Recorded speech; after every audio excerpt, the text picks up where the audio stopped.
بتخرج والجسم بيبرد، بتيجي اللحظة اللي بتفصلك عن الدنيا تماما، لحظة الدفن. الناس فاكرينها نهاية، جسمك اتحط في حفرة واتردم عليه التراب. لكن الحقيقة اللي تخلي القلب يرتجف إن دي بداية الحقيقة الكاملة. العلماء بيقولوا إن الوعي بينتهي تماما والمفروض ما تحسش بحاجة. لا ظلام ولا خوف ولا وحدة، لكن النبي صلى الله عليه وسلم كشف حقيقة تانية خالص. الميت سامع، مش بس سامع، ده بيميز الأصوات كمان. إنه لا يسمع قرع نعالهم إذا انصرفوا عنه. انت سامع صوت رجليهم وهم ماشيين، سامع آخر خطوة بتبعد عنك.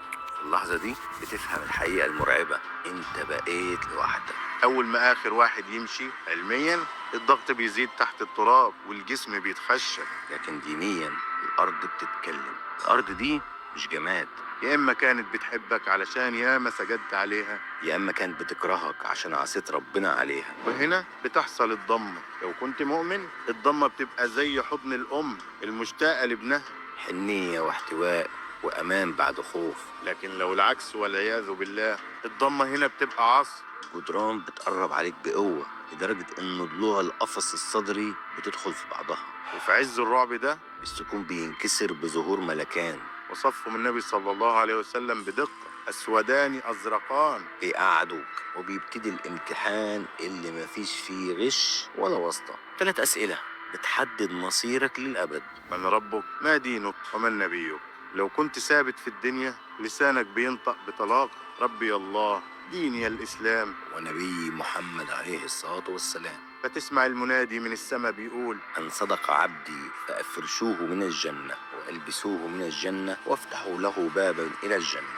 أما لو كنت عايش غافل والعياذ بالله الرعب بيعد لسانك. وبعد الامتحان علميا البكتيريا والديدان بتبدأ تاكل الجسم، لكن روحانيا في زائر تاني خالص.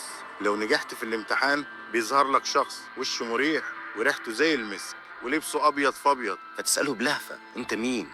فيرد بجملة تطبطب على قلبك: أنا عملك الصالح، أنا كل مرة اخترت الصح وأنت لوحدك. أنا ركعتك في جوف الليل، أنا اللي جاي أونس وحدتك لحد يوم القيامة. أما لو العكس بيظهر شخص قبيح الوجه نتن الريح، مجرد النظر ليه عذاب. بيقول لك: أنا عملك السيد، أنا ذنوبك اللي استخفيت بيها، أنا جليسك النهاردة.